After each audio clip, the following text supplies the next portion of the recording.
120 சிசியில் வண்டி வாங்க போகிறீங்களா? இந்த வீடியோ உங்களுக்கு தாங்க. இப்போ ட்ரெண்டாக இருக்கக்கூடிய ஒரு 5 பைக்கை நம்ம வந்து கம்பேர் பண்ண போகிறோம். பஜாஜில் பல்சர் N160, டிவிஎஸில் அப்பாச்சி 160 4V, ஹீரோவில் எக்ஸ்ட்ரீம் 160R, யமகால MT, ஹார்னட்டில் 2.0. இப்போ இந்த 5 பைக்கில் எந்த பைக் பவர்ஃபுல்னு உங்களுக்கு தெரியுமா? பல்சர் பொறுத்த வரைக்கும் 15.7 பிரேக்காஸ் பவரை ப்ரொடியூஸ் பண்ணும். அப்பாச்சி 17.2 பிரேக்காஸ் பவரை ப்ரொடியூஸ் பண்ணும். எக்ஸ்ட்ரீம் 16.6 பிரேக்காஸ் பவரை ப்ரொடியூஸ் பண்ணும். MT 18.1 பிரேக்காஸ் பவரை ப்ரொடியூஸ் பண்ணும். ஃபைனலாக ஹார்னட் 16.7 பிரேக்காஸ் பவரை ப்ரொடியூஸ் பண்ணும். இந்த 5 பைக்கில் பவர்ஃபுல் MT தாங்க. அடுத்து எந்த பைக் அதிக டார்க்கை ப்ரொடியூஸ் பண்ணுதுன்னு பார்ப்போம். பல்சர் N160 பொறுத்த வரைக்கும் 14.6 Nm டார்க்கை ப்ரொடியூஸ் பண்ணும். அப்பாச்சி பொறுத்த வரைக்கும் 14.7 Nm டார்க்கை ப்ரொடியூஸ் பண்ணும். எக்ஸ்ட்ரீம் 14.6 Nm டார்க்கை ப்ரொடியூஸ் பண்ணும். MT 14.1 Nm டார்க்கை வந்து ப்ரொடியூஸ் பண்ணும். ஃபைனலாக ஹார்னட் 15.7 Nm டார்க்கை வந்து ப்ரொடியூஸ் பண்ணும். ஹார்னட் தான் அதிக டார்க்கை ப்ரொடியூஸ் பண்ணுது.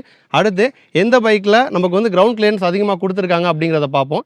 பல்சர் பொறுத்த வரைக்கும் 165 mm வந்து கொடுக்குறாங்க. அப்பாச்சி 180 mm வந்து கொடுக்குறாங்க. எக்ஸ்ட்ரீம் 165 mm கொடுக்குறாங்க. MT 170 mm கொடுக்குறாங்க. ஹார்னட் 168 mm வந்து கொடுக்குறாங்க. ஸோ இந்த 5 பைக்கில் அப்பாச்சியில் தான் கிரவுண்ட் கிளியரன்ஸ் அதிகமாக கொடுத்துருக்காங்க. ப்ரைஸ்னு பார்த்தோன்னா பல்சர் பொறுத்த வரைக்கும் 1,21,000 1,43,000 வரைக்கும் வரும். அப்பாச்சி 1,20 1,40 வரைக்கும் வரும். எக்ஸ்ட்ரீம் 1,40,600 வந்து வரும்.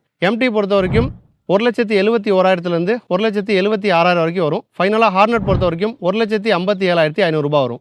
இப்போ நம்ம பார்த்த 5 பைக்ஸுமே மைலேஜ் பொறுத்த வரைக்கும் 40 45 வரைக்கும் வந்து கொடுக்கும். இந்த 5 பைக்ஸ் பற்றி இன்னும் டீட்டெயிலாக இந்த கம்பேரிசன் பற்றி நீங்கள் தெரிஞ்சுக்கணும் அப்படின்னா நம்ம சேனலில் ஆல்ரெடி வீடியோ போட்டிருக்கோம். அந்த வீடியோக்கான லிங்க் வந்து கமெண்ட்டில் கொடுக்குறேன். அவசியம் போயிட்டு பாருங்கள்.